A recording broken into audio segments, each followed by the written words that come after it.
Go. Go. Okay.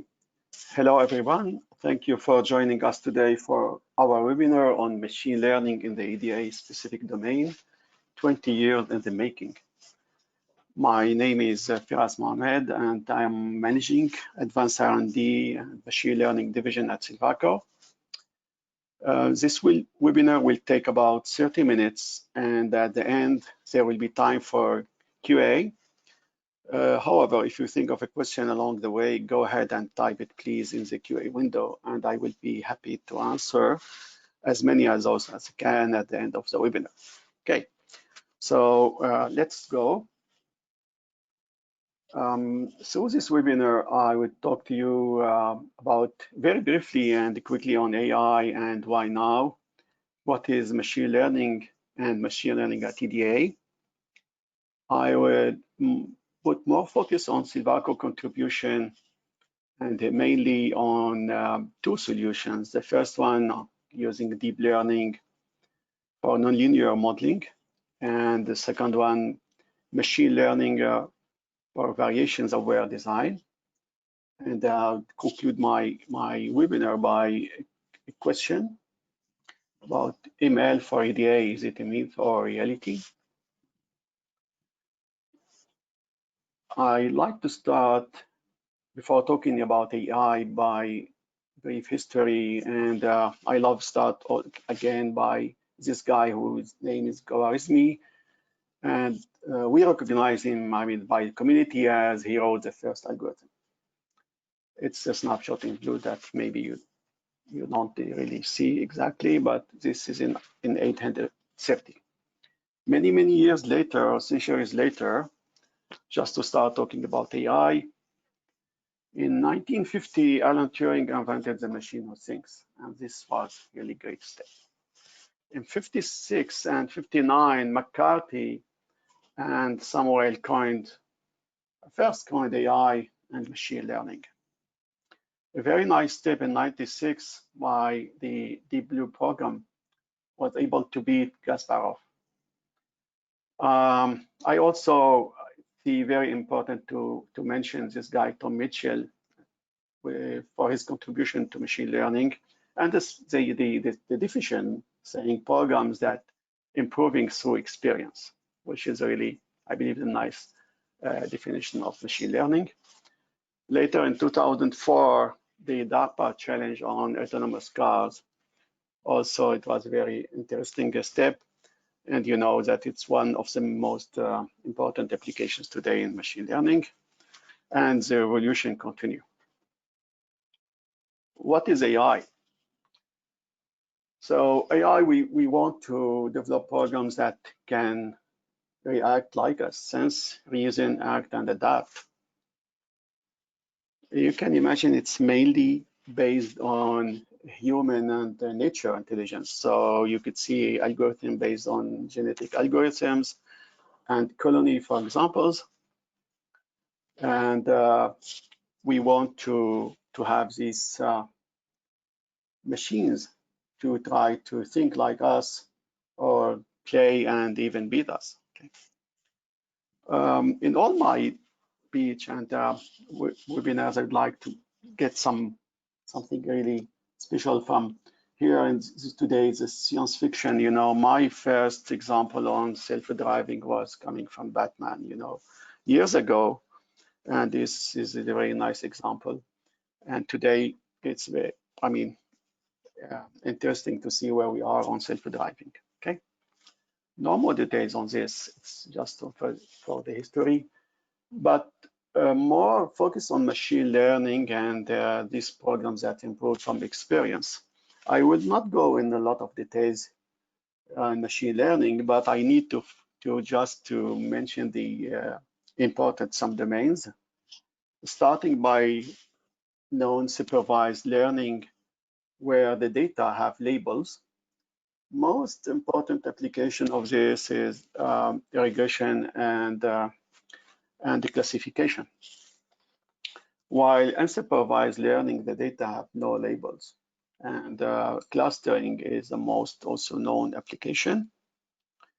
Later, there was an introduction of a kind of mixed approach that I call, it's called reinforcement learning. It's very interesting because in this case, really we learn and continuously we are exploring. So it's one application could be dynamic space exploration, and you can also see it in development of self-driving. So please keep in mind these figures on dynamic space exploration and space self-driving. This is one of the approaches I would be talking about later. So why now? I think that you know it, because machine learning needs huge data, and today in most of the application we are able to get a huge quantity of data, talking about zettabytes every day. We are able to compute more. We have more computational power. We were able to enhance the algorithms to deal with all that. And also more critical point, we have more investment. So worldwide, it seems that most of the countries invest in machine learning and AI today. However, about EDAs, I would say that the story is really different. So for the brief history, talking about AI and machine learning for EDAs, I am here really presenting my own experience in this domain. I am in the domain since more than 25 years, and in EDA more than 20 years. So I could say it's most of the application, or mostly machine learning, what we started with design of experiments and polynomial curve fittings of function curve fitting. Oh, one could say that this is really very old. That's true, maybe centuries ago, but at the end, this is part of machine learning. And then in 90s, there was a kind of trial to using genetic algorithm for analog synthesis and place and route. And a nice experience with manual modeling and model-based analog synthesis.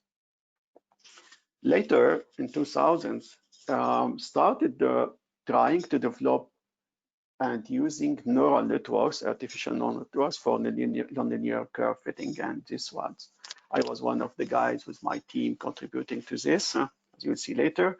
This is very strong. It's nonlinear modeling is a very challenging problem. So we were able to develop using neural networks for this kind of modeling, and mainly for very challenging really problems like CMP modeling, single error, passive and RF modeling. And then using the model-based approach, so for Monte Carlo analysis and even yield optimization. So the process and PVT modeling, and then using this for Monte Carlo analysis. And if you add the design parameters, you can do yield optimization. It's a really very hard and complex problem.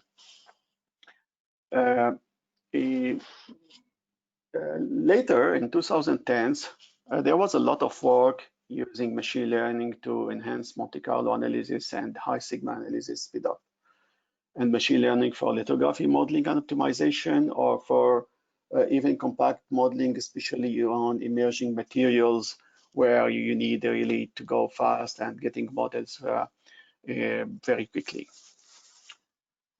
So as to Monte Carlo, if you look at this snapshot, it's really Monte Carlo analysis. And the idea was to say, okay, how we can do this with less points. Machine learning really seemed to be very powerful on this.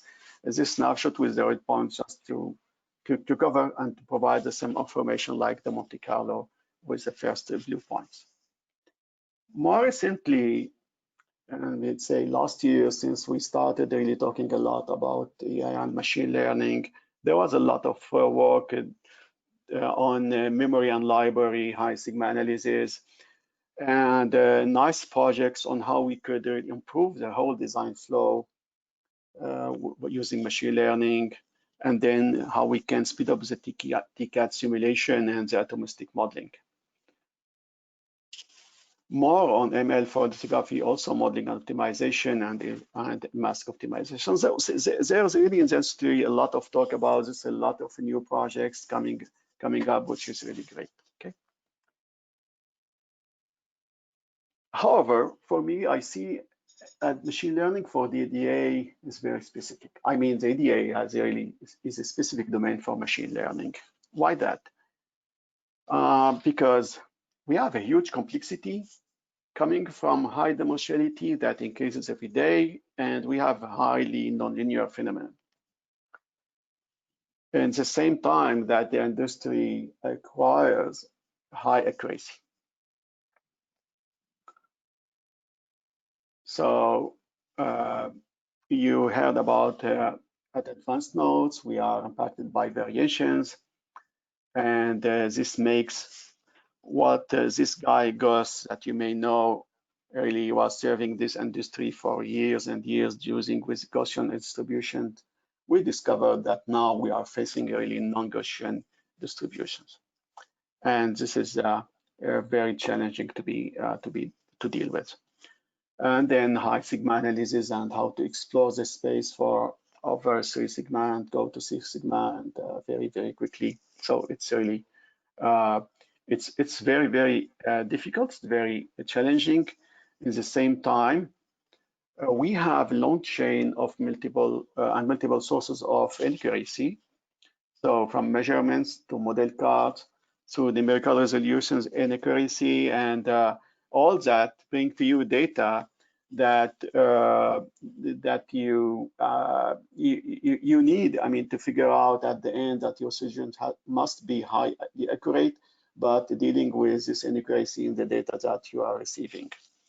Okay, so the specificity here of the domain is coming from this high complexity requiring high accuracy, but not enough. For me, it's the most challenging one that you have limited project time and resources. So the industry is going very fast and need a huge speed up, but always with minimum data available. While in other industries, you may be able to have a huge quantity of data, as you saw in the maybe previous slides. And I believe that even that the error at real and error is possible, while in EDA, it's always a limited time of projects, limited resources, and while preserving high accuracy. It's something that you ask me to have a SpaceX, and it's not really SpaceX. Its image is really very consistent here because we need to explore a huge space, as you will see later, and very fast, very quickly, and preserving high accuracy. So from this point of view, I see it as very specific. So you need to enhance really your algorithms. It's not really classical machine learning and dealing with inaccuracy and with minimum data available. Okay. That said, let me go to ML and Silvaco contribution. We at least 17 years ago working on this if you remember, I talk about nonlinear modeling. So the idea was to try machine learning, and especially neural networks, artificial neural networks. And we figured out that it's not easy, especially under this limited number of data and highly nonlinear.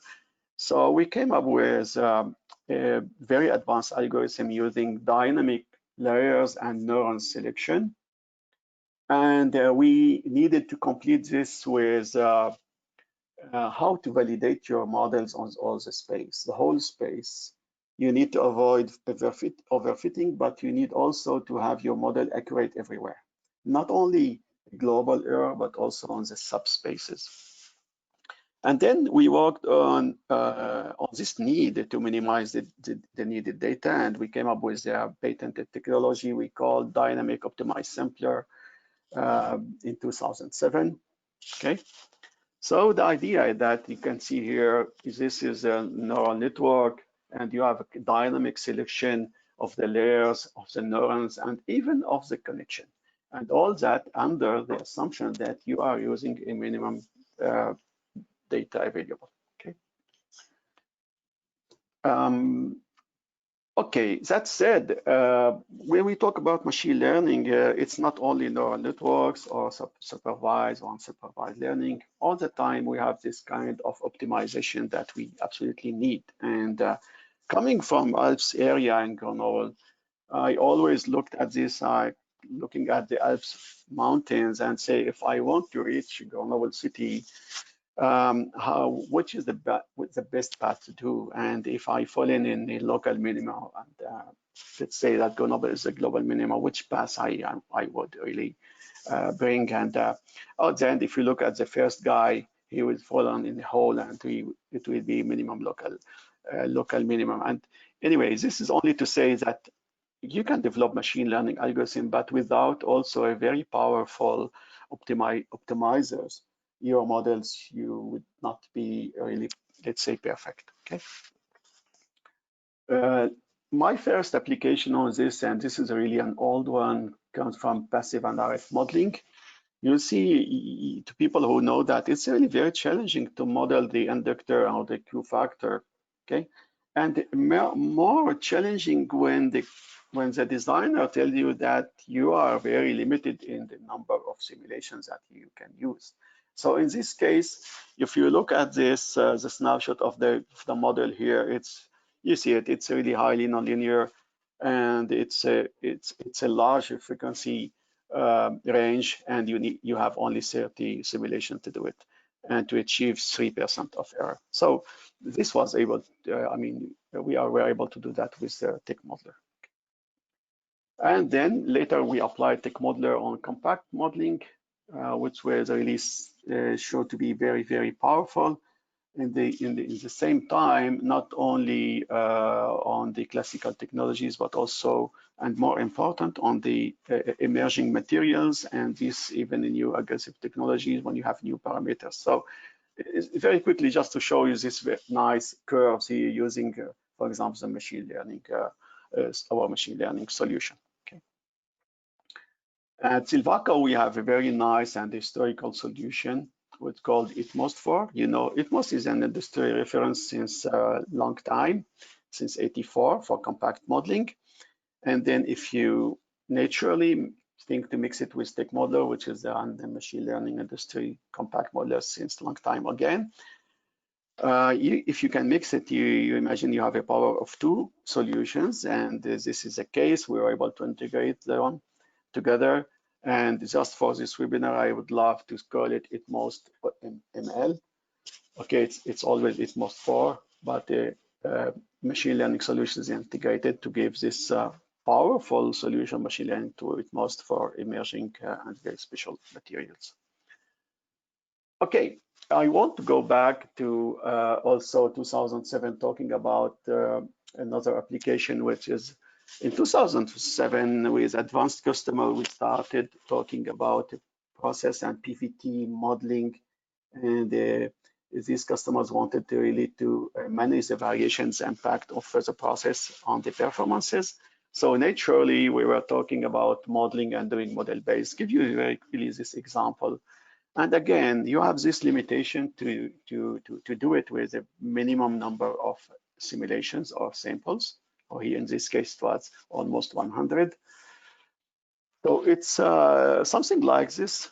You can see in the first snapshot is the model, and then you can do, once you have the model, you can do Monte Carlo with 100,000 of runs in really seconds, and you can do sensitivity analysis very quickly and very accurately.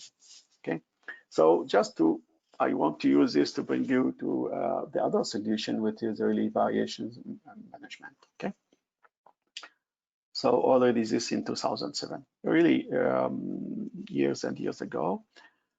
Later, the industry was really taking more seriously the impact of variations, and the Monte Carlo emerged as a solution and accepted by the community to managing the variations. However, Monte Carlo, you even talk low sigma, you need really thousands of simulations, and it depends from 3 sigma to 4 sigma to 6. You may need 100,000, millions, and even billions for 6 sigma, which is something that you cannot do it, especially with the resources we have. there was some other approaches to say, okay, I have Monte Carlo, what can I do? As people started doing Gaussian extrapolation, and this was working really fine until we started getting these non-Gaussian distributions and worst case distance and pattern sampling. But also the model-based Monte Carlo sorting was one of the approaches that naturally we should think about. And this is something that we were doing, as you would see in this the beginning, since really, I mean, many years. So was this model-based approach our natural choice? Not really, because we figure out that the data are not always accurate, and this limitation of resources. So I like this, this guy, and I love what he said. He said, not everything that counts can be counted, and not everything that's counted truly count, which is true. When you explore your space of process space, even especially to go to high sigma, you can be facing data that you are not sure if they are really accurate, if it's a really failure or not a failure, and you need to absolutely be sure of that. And you are also facing highly nonlinear phenomena. So the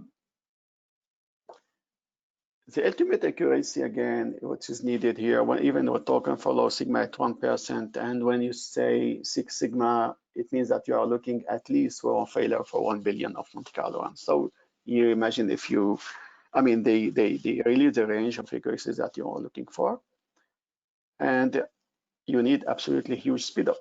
So the industry asks us to provide solution for low sigma with a few hundred of simulation, and for high sigma with few thousand of simulation. So again, you are working all this space, and at the end, you need this huge speed up and high accuracy. So the challenge was very high. And when you look at this, you need absolutely, if you want to use the model-based solution and the modeling, you need to absolutely to be sure of your model in all the dimensions of the space. And then if you are facing discontinuity on the linearity modeling, how to be sure and how to model that to be sure that everything is okay, it's highly accurate. And if you want to go above 6 sigma, where you will need the trillions of runs of Monte Carlo, can you be able to stay under a reasonable runtime? So we decided to go for kind of mixed approach, and not only this model-based, as you will see later. And we decided to go and use a specific machine learning algorithm depending on the need, depending on the analysis, as you will see later. So the first need was to do fast Monte Carlo for low sigma analysis. And here we came up really with a nice solution, and it's a patented bending. So it's a mix between machine learning and the statistical conversions, very advanced approach, and I believe it's really unique on the market. But without the machine learning, really, you cannot do it. So we were able to come up with a solution, can give 30x for 50x, 70x. If you look at this example, it's an industrial one, we have 70x. And always, while the industry is the non-solution of the industry could talk about 10x. So here we can go really more and give a better speed up while preserving the accuracy again.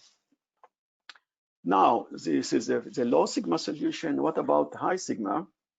So high sigma, this approach that we have really were interested in, and we develop it and mix it with advanced statistical characterization solution, and trying to avoid all this limitation from the model-based approach was to use reinforcement learning.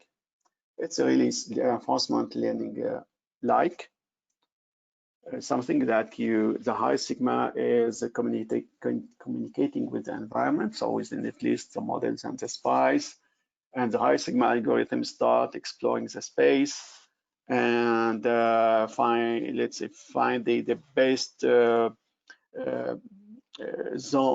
best way to explore the space quickly and find the failure zones and characterize them. So something similar, if you would like to, I'd like to give you let's say in kind of analogy to this, is self-driving algorithm. So the car is rewarded if everything is going well, and it's punished if there's an accident or something going well. So it's something that finally is something similar, okay? Because in high sigma we need to explore the space very, very far, and with high dimensionality, we cannot miss any failure zones. So it's very hard. It's highly challenging. So this is the approach that we have already adopted and mixed with other approaches and came up with our high sigma algorithm. To give you some more details about it, it's like so starting exploring the space, we're getting failure zones, and then deciding on the best ways to explore the space using the machine learning in an iterative way. And the failures are characterized.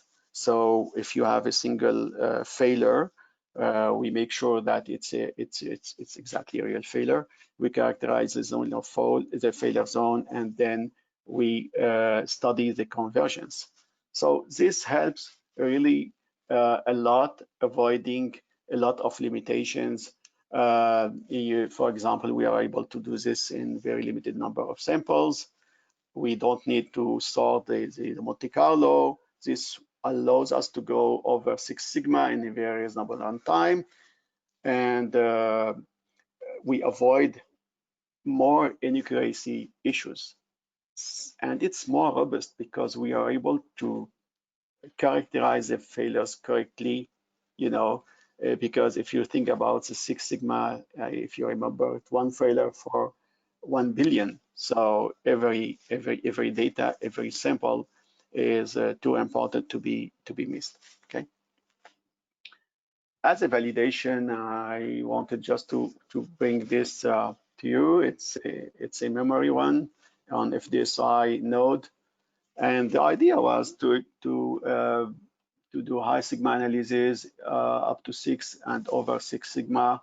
As you can see here, in the blue curve is a classical approach known as the closest one, or the worst case distance. And compared to our high sigma with the red one, you can see that the curve is really different. And this was surprising to the designer. He was expecting something that continues to increase linearly, almost linearly, let's say. And we did a huge job with the technology people really to understand what's happening there. And again, if you look at this table, when you talk about, for example, 6.6 sigma, you may need 1.4 trillion Monte Carlo samples. Delta sigma is here to indicate the range of the accuracy, and the brute force Monte Carlo is equivalent in terms of Monte Carlo samples. And the yield loss solution precision is very important parameter, and sometimes it's really neglected, but here it's very clear. So for 37% of yield loss precision, you need 1.4 trillions. If you want to go to 10% on the yield loss precision, you may need more than, or let's say 9 trillions, okay, something that you will never do. And our team came up with a really very nice invention on say, okay, how we can validate all that. So we have a unique method today to verify the high sigma results. It's so this only to show that the sometimes the difference comes from this approach that you can really miss some failures. You can also get some inaccuracy with the data, or also you can miss failure zones, and then or your estimation could be wrong. Okay. This machine learning approach has been then we applied it to a very nice and I believe really important need on the market on the full chip memory analysis and yield verification. So you have your memory and then the tool allows you to load it in very quickly and specify the memory. And we were able to come up with a solution to give you the possibility to do Monte Carlo analysis. So um, to my knowledge, this is the first time on the industry that we are able to do Monte Carlo on the whole memory. I am not talking about part of the memory or the memory slice or the critical part. I am talking about your whole memory. So the idea that give you the possibility to do Monte Carlo analysis on your memory, and then giving also the solution to analyze the yield of the whole memory. So going to the sub-blocks and figuring out what is the needed yield, and then analyze the yield and give you finally the global yield. I would not go in more details on this because I believe very soon we'll have a detailed webinar specific to this application, where the machine learning is very largely used in different steps. And it brings this possibility to do Monte Carlo and yield verification of the whole memory. Okay, to conclude my talk today, so this was my question, because in recent years a lot of really, let's say, projects came in, a lot of talk about machine learning for EDA. So is it really a real need or a myth? No, for sure, it's not a myth, it's a real need. I mean, machine learning helps a lot. And at Silvaco, we developed what we call Silvaco ML Lab to serve our different business units, from TCAD to EDA to IP and IP Foundation. The different projects where we are focusing on with using machine learning, from TCAD to speed up the simulation and the atomistic modeling, and also the compact modeling. Okay. And then at EDA to speed up the spice simulation and the characterization, and to continue managing this variation. We are advancing more and more in nodes, and the variation impact increases every day, and so we need this. And then on standard cell library optimization and characterization and analysis. And the last but not the least, for IP, we have projects on how to enhance the AI-based and the ML-based SoC. Okay, so this is our Silvaco ML Lab, and this concludes my webinar today. Thank you very much. So please, if you have any question, I'd be happy to answer.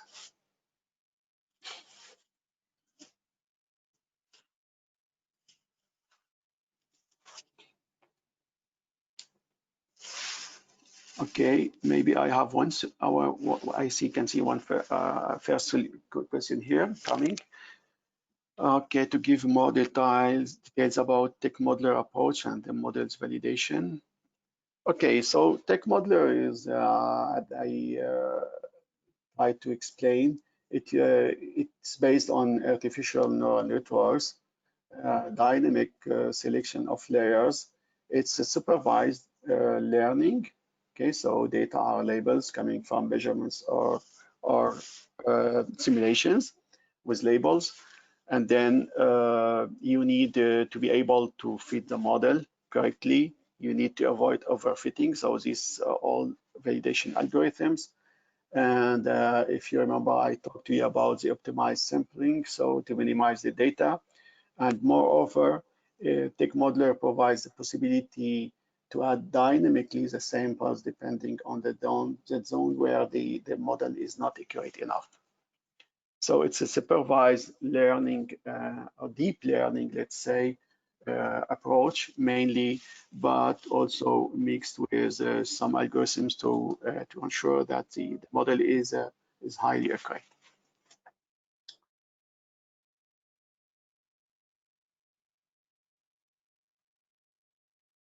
Okay, I have another question saying which AI ML module solution is for TCAD Atlas.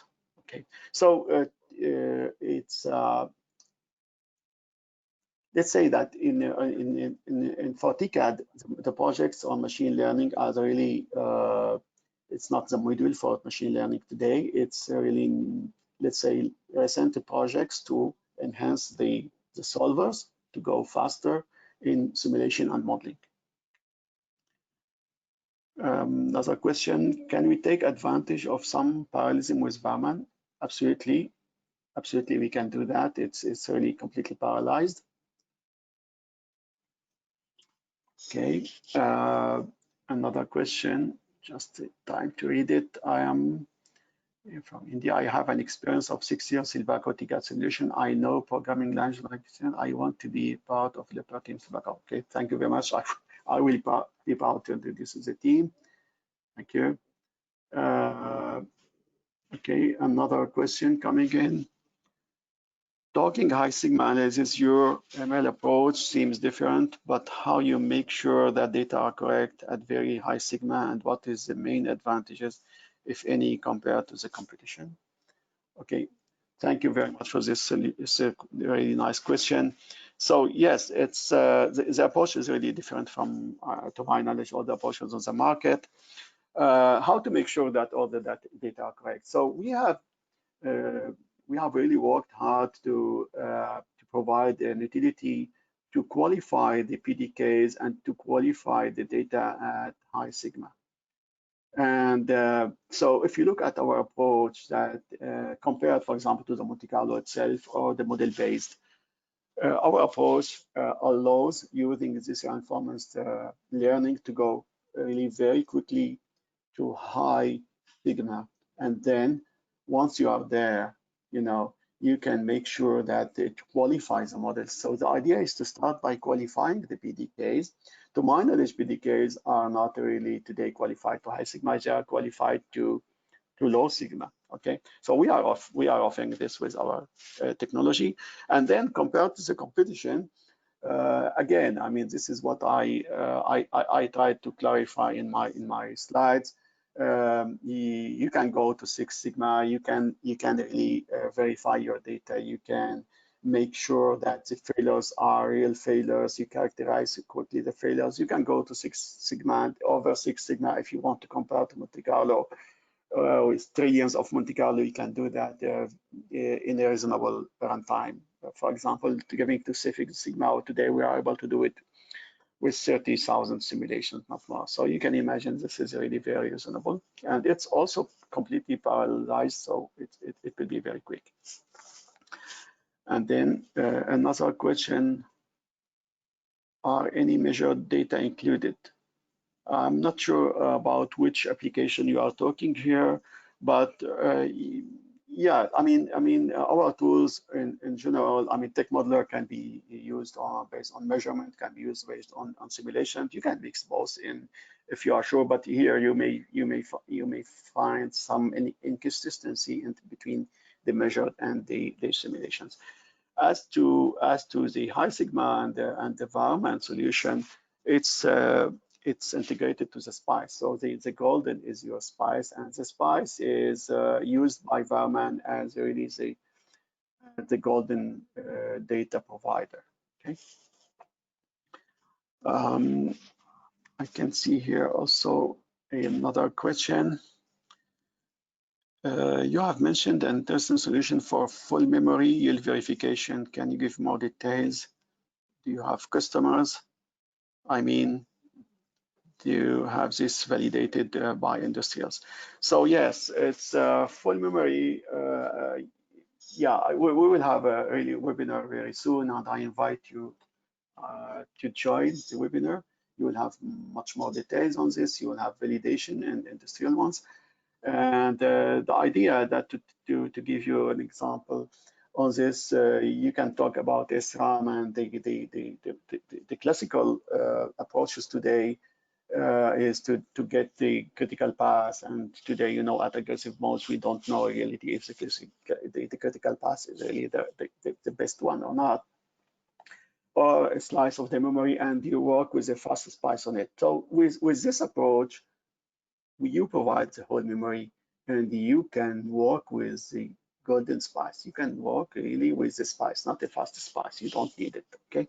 What we make it possible with this, and I really believe it's the first time on the market.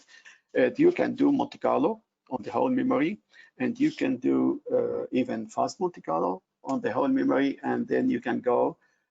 You have the possibility to do yield verification going in the sub blocks of the memory, and the tool will provide you the global yield of your memory. Okay, and yes, we have customers. It has been absolutely approved by industrials, and we have customers for that. Okay. Let me see here. I have another question. Is it possible to share measured results about device simulation of transistors?